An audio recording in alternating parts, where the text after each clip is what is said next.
Jalan menuju masa depan diterangi oleh pengetahuan masa lalu, kata Sakichi Toyoda. Ini adalah kisah tentang mimpi seorang pemuda. Kisah tentang pencapaian luar biasa oleh para pria berdedikasi yang berhasil mengatasi rintangan besar. Ini adalah kisah Toyota. Halo Sobat Otomotif dan selamat datang di kisah inspiratif tentang sebuah perusahaan yang diciptakan oleh orang-orang dengan visi hebat, karakter yang tak tergoyahkan, dan keberanian. Kisah Toyota adalah kisah keluarga yang kental dengan tradisi. Jadi bagaimana Toyota mengubah perusahaan tenun Jepang yang kecil menjadi perusahaan internasional? Kisah ini dimulai dengan seorang murid tukang kayu muda, Sakichi Toyoda, dan keinginannya yang membara untuk mewujudkan mimpinya. Ayah saya berprofesi sebagai tukang kayu. Ibu saya menenun pakaian untuk menambah penghasilan keluarga. Seperti tradisi Jepang, saya diharapkan untuk mengikuti jejak ayah saya.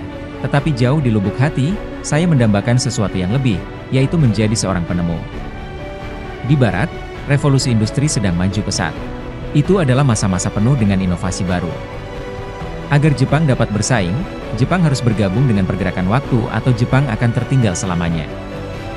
Jadi, ketika Jepang membutuhkan penemu-penemu baru, tidak ada yang menjawab lebih cepat daripada Sakichi Toyoda.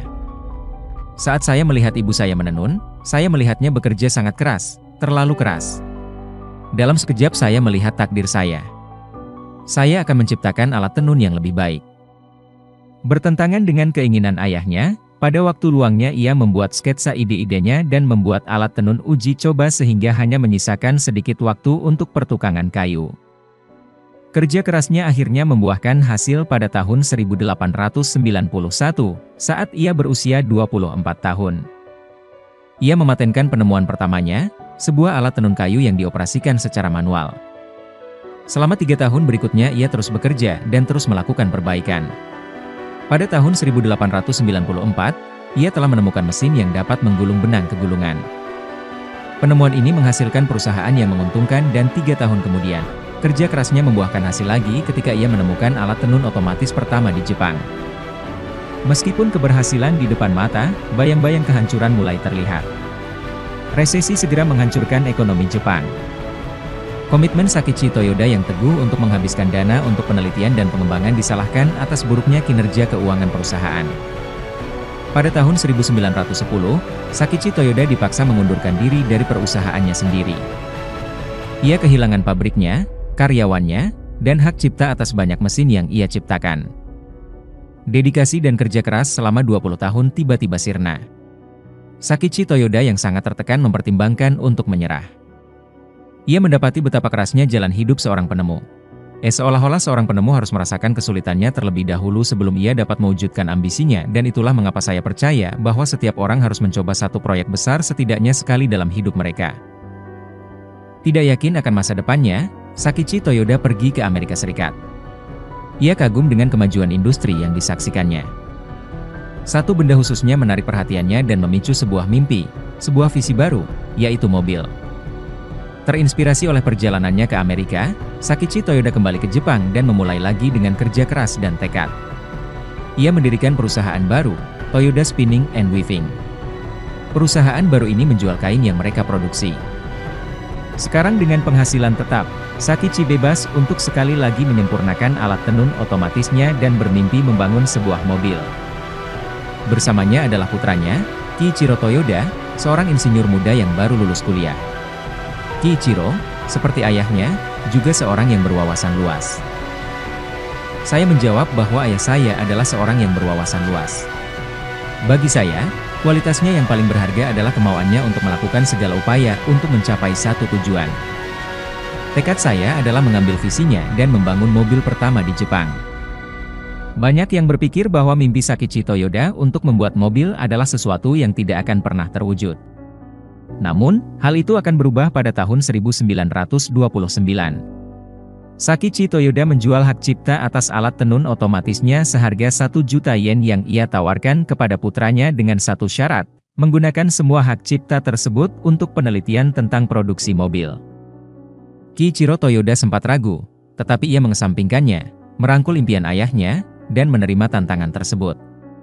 Ia memulai prosesnya dengan mengunjungi produsen otomotif terkemuka di Amerika. Seperti ayahnya, ia kembali ke Jepang dengan keyakinan bahwa ia bisa membuat mobil.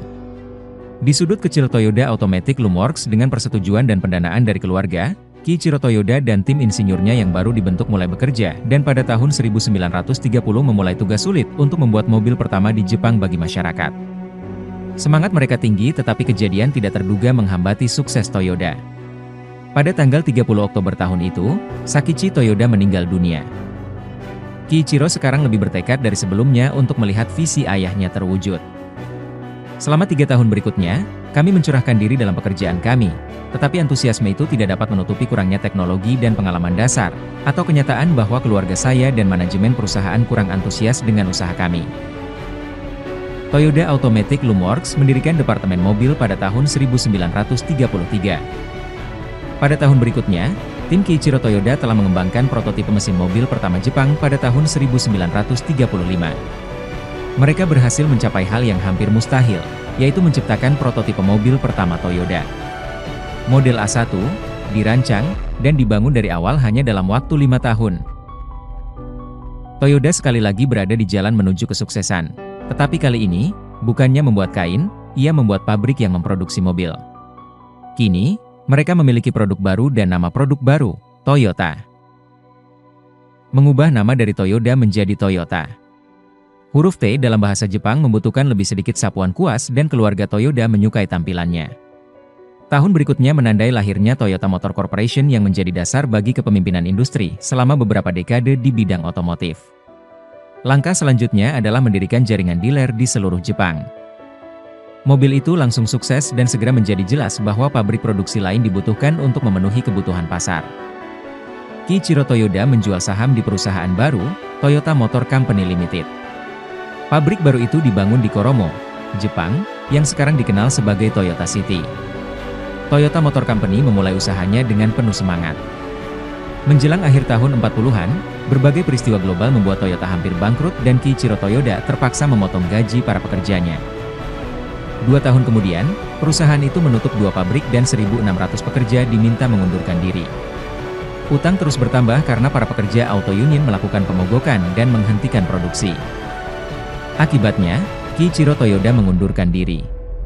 Saat itulah para pekerja menyadari betapa seriusnya situasi perusahaan dan sebagai bentuk penghormatan kepadanya, banyak pekerja yang mengundurkan diri secara sukarela. Dengan pabrik Koromo yang beroperasi pada kapasitas penuh, Toyota kembali berada di jalan menuju keuntungan.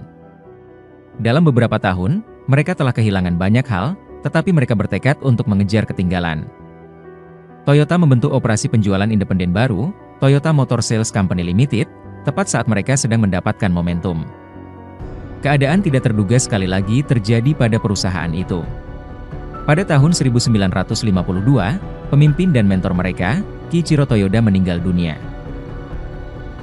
Eiji Toyoda, sepupu Kiichiro Toyoda, bertanggung jawab atas produksi mobil pertama Toyota. Bahkan, ia adalah karyawan pertama departemen tersebut di lokasi baru. Eiji Toyoda diberi tugas untuk meningkatkan teknologi pembuatan mobil Jepang. Untuk memenuhi rencananya, ia menunjuk Taichi Ohno menjadi kepala bagian bengkel mesin. Taichi memulai karirnya di Toyota Spinning and Weaving dan seperti Sakichi Toyoda, ia memiliki keinginan besar untuk membuat pekerjaan menjadi lebih efisien. Pekerjaan untuk meningkatkan produktivitas Toyota sangatlah besar. Taichi Ohno menemukan bahwa perusahaan perlu berfokus bukan pada orang-orangnya, tetapi pada prosesnya. Saya pernah diberitahu bahwa pekerja Amerika rata-rata 9 kali lebih produktif daripada pekerja Jepang. Perbedaannya bukan pada orang-orangnya, tetapi pada prosesnya. Jadi, Toyota harus belajar untuk bekerja lebih cerdas atau seperti yang biasa dikatakan Sakichi, menjadi pemikir yang inovatif dan kreatif. Bersama-sama, Eiji Toyoda dan Taichi Ohno memeriksa setiap aspek pabrik. Mereka mengatur mesin-mesin sesuai urutan penggunaannya, sehingga produksi berjalan lebih lancar dan produktivitas meningkat. Sistem yang kemudian dikenal sebagai sistem produksi Toyota ini membuka jalan bagi keberhasilan perusahaan dalam industri otomotif. Pada pertengahan tahun 50-an, Toyota merupakan produsen mobil Jepang terkemuka. Toyota berupaya meluaskan bisnis mereka dan mengarahkan pandangannya ke pasar global. Pada tahun 1955, Shotaro Kamiya mulai bekerja sebagai presiden Toyota Motor Sales Company Limited. Ia baru saja kembali dari kunjungan ke Amerika Serikat, di mana ia melihat semakin banyak mobil impor Eropa berukuran kecil di samping model-model besar di Detroit. Sepertinya setiap keluarga Amerika menginginkan 2 mobil, tetapi mereka hanya mampu membeli 1 mobil Amerika, katanya. Kami tahu bahwa sekaranglah saatnya bagi Toyota untuk hadir di Amerika, karena kami tahu kalau kami dapat membuat mobil yang lebih terjangkau. Mobil yang akan dikirim Toyota adalah Toyopet Crown. Perusahaan yakin bahwa kesuksesan internasional sudah di depan mata. Pada tahun 1957, Toyota menjadi perusahaan global saat Toyota Motor Sales USA dibentuk. Dalam waktu 1 tahun, dealer pertama dibuka di Hollywood, California. Mobil-mobil berjejer dan siap dijual. Tapi mereka menunggu serbuan pelanggan yang tak kunjung datang. Itu adalah bencana besar, kurang dari 300 mobil terjual pada tahun pertama. Semua mimpi dan harapan digantikan oleh kegagalan dan frustrasi. Toyopet Crown adalah kendaraan yang bagus untuk kecepatan sedang di jalan-jalan Jepang. Namun ketika Crown melaju di jalan raya Amerika, ia kehilangan tenaga, kepanasan, dan menghabiskan terlalu banyak bahan bakar. Bertekad untuk meraih kesuksesan di Amerika, Toyota tidak akan menyerah. Sekali lagi, mereka telah memetik pelajaran berharga. Mereka perlu membangun mobil, khususnya untuk jalan raya Amerika. Putra tertua Kiichiro Toyoda, Shoichiro Toyoda, mengawasi proyek penting ini. Shoichiro lah yang menerapkan apa yang kemudian dikenal sebagai kualitas kontrol total Toyota. Hal ini terbukti sebagai langkah yang efektif, tidak hanya untuk Amerika Serikat tetapi juga untuk pasar lain. Maka dimulailah tahap pertama transformasi Toyota menjadi perusahaan global yang mengembangkan pasar ekspor. Pada tahun 1950-an, Toyota mulai mengekspor kendaraannya ke berbagai lokasi seperti Amerika Serikat, Brasil, Taiwan, Arab Saudi, Australia, dan Thailand. Strategi ekspor perusahaan didasarkan pada prinsip Genchi Genbutsu, cari sumbernya untuk menemukan fakta yang Anda butuhkan guna membuat keputusan yang tepat, dan karena itu Toyota melakukan penelitian ekstensif terhadap kebutuhan konsumen dan berbagai pasar ekspor mereka. Hasilnya, kesuksesan dalam skala internasional. Peluncuran Corona untuk pasar Amerika mendatangkan kesuksesan yang melampaui penjualan pada tahun 1965. Toyota Motor Company dianugerahi Deming Application Prize, penghargaan bergengsi yang diberikan setiap tahun kepada perusahaan Jepang dengan sistem kendali mutu paling bagus. Pada tahun 1966, Toyota memperkenalkan Corolla. Toyota sedang bergerak maju. Krisis minyak pada tahun 1970-an membuat orang-orang ingin mempunyai mobil yang lebih kecil dan lebih hemat bahan bakar. Hal ini terbukti menjadi keuntungan besar bagi Toyota yang siap untuk menanggapi kebutuhan pasar. Tak lama kemudian muncul tantangan lain, beberapa negara menolak mengimpor mobil dalam jumlah besar dari produsen asing. Negara-negara itu ingin mengembangkan rencana lokal untuk melindungi industri otomotif mereka sendiri. Produsen diharuskan meningkatkan kandungan lokal kendaraan mereka dengan membeli lebih banyak suku cadang dari pemasok lokal, sehingga Toyota mulai merakit kendaraannya di luar negeri, daripada mengekspor kendaraan jadi dari Jepang. Pada tahun 1980-an, dedikasi Toyota terhadap penelitian, komitmennya terhadap pengendalian kualitas total, dan filosofi, Kaizen, atau peningkatan yang berkelanjutan, kini menempatkan Toyota pada posisi untuk memasuki tahap kedua perkembangannya sebagai perusahaan global, yaitu memanufaktur dalam skala besar di negara lain. Pada tahun 1984, Toyota membuka pabrik United Motor Manufacturing yang baru di Amerika Serikat. Pabrik tersebut merupakan usaha bersama dengan General Motors. Pabrik ini memberikan kesempatan emas untuk menguji Toyota Production System atau TPS di luar Jepang. TPS dibangun atas filosofi saling menghormati dan percaya antara manajemen dan karyawan serta pemberdayaan anggota tim. Pada saat itu, ini adalah konsep yang cukup radikal di Amerika Serikat di mana hubungan di antara para pekerja yang saling bermusuhan dan saling memakan adalah sesuatu yang biasa. Keberhasilan utama TPS menjadi landasan penerapan TPS di seluruh dunia. Toyota Motor Manufacturing Kentucky mulai beroperasi pada tahun 1988. Pabrik ini merupakan pabrik Amerika pertama yang sepenuhnya dimiliki dan dioperasikan oleh Toyota. TMMK tetap menjadi fasilitas manufaktur terbesar perusahaan di luar Jepang. Pada tahun yang sama, Toyota Motor Manufacturing Kanada mulai memproduksi Corolla dan pabrik Kozui Motors di Taiwan mulai beroperasi. Pada akhir tahun 1980-an, Toyota memproduksi dan memasarkan produknya di berbagai negara di setiap kawasan utama di dunia. Divisi mobil mewah Toyota, Lexus, diluncurkan pada tahun 1989. Sejak saat itu, Lexus membuat rekor untuk kepuasan dan kualitas pelanggan di sektor otomotif mobil mewah. Lexus terus memimpin dalam inovasi dan teknologi untuk kendaraan mewah. Tahun 1990-an merupakan awal dari tahap ketiga pengembangan Toyota. Peningkatan tajam nilai yen menyebabkan harga ekspor Toyota menjadi tidak menguntungkan. Oleh karena itu, perusahaan merespons dengan rencana bisnis global baru yang mencakup pemindahan lebih banyak produksi ke luar negeri. Untuk globalisasi skala penuh, perusahaan merumuskan kembali tipe model kendaraan yang akan dijual. Toyota mengembangkan model-model unik untuk pasar-pasar tertentu dan memilih model-model yang sesuai untuk produksi lokal. Hal ini disertai dengan perluasan besar-besaran dalam jaringan distribusi dan penjualan pemasaran global Toyota. Pada tahun 1992, produksi kendaraan dimulai di Toyota Motor Manufacturing di Inggris. 2 tahun kemudian, Toyota membuka pabrik di Turki. Tahun 1997 adalah tahun dimulainya pabrik Toyota Motor Thailand Gateway dan di Amerika Selatan untuk Toyota Argentina. Tahun 1998 juga merupakan tahun dimulainya pabrik Toyota do Brasil serta pabrik Toyota Motor Manufacturing Indiana dan West Virginia.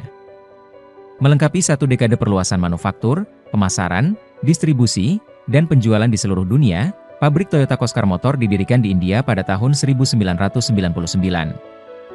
Pada awal abad ke-21, globalisasi pabrik-pabrik Toyota mengalami peningkatan. Pabrik-pabrik tersebut mulai beroperasi di Prancis, Polandia, dan Sichuan, Tiongkok. Produksi lebih lanjut dijadwalkan akan dimulai di Tianjin, Tiongkok, serta Toyota Motor Manufacturing Alabama dan Toyota Peugeot di Republik Ceko. Pada akhir tahun 2001, penjualan kendaraan Toyota di pasar terbesar dunia, Amerika Utara, telah meningkat hingga hampir 2 juta unit per tahun. Penjualan di Eropa telah tumbuh hingga sekitar 2/3 juta unit per tahun. Penjualan juga meningkat di Amerika Latin dan Timur Tengah. Dengan kemunculannya sebagai pemimpin perusahaan global yang beragam, Toyota telah menetapkan serangkaian nilai, keyakinan, dan metode bisnis umum yang bertindak sebagai urat nadi perusahaan. Secara kolektif, mereka dikenal sebagai Toyota Way. Toyota Way didukung oleh 2 pilar utama, peningkatan yang berkelanjutan dan rasa hormat terhadap orang lain. Hal ini mendefinisikan bagaimana orang-orang yang bekerja di Toyota bertindak dan berperilaku untuk menyampaikan misi dari perusahaan mereka kepada pelanggan, pemegang saham, rekanan, mitra bisnis, dan masyarakat global. Saat ini, Toyota merupakan salah satu produsen mobil terbesar di dunia. Toyota memiliki fasilitas desain, manufaktur, pemasaran, distribusi, dan penjualan di lebih dari 160 negara, yang mempekerjakan puluhan ribu orang. Toyota, dealernya, dan semua mitra bisnis lainnya berdedikasi untuk memberikan kepuasan pelanggan terbaik di seluruh dunia. Kisah Toyota adalah inspirasi sejati, dimulai sebagai visi yang membutuhkan tekad, inovasi, dan dedikasi dari sekelompok orang-orang yang brilian. Sebuah mimpi yang diwariskan dari satu generasi ke generasi berikutnya dan kini ke seluruh dunia. Nilai-nilai dan etos kerja yang membentuk Toyota pada awalnya masih ada dalam diri mereka yang memimpin perusahaan saat ini. Sebuah visi yang menjadi kenyataan berkat seorang pemuda yang berani bermimpi tentang hal-hal yang luar biasa. Merupakan suatu kehormatan bagi saya untuk membawakan Anda kisah Toyota, sebuah sejarah yang hidup. Sejarah yang terus menginspirasi dan memotivasi orang-orang sampai saat ini. Dalam kata-kata Sakichi Toyoda, semoga masa depan Anda diterangi oleh pengetahuan tentang masa lalu.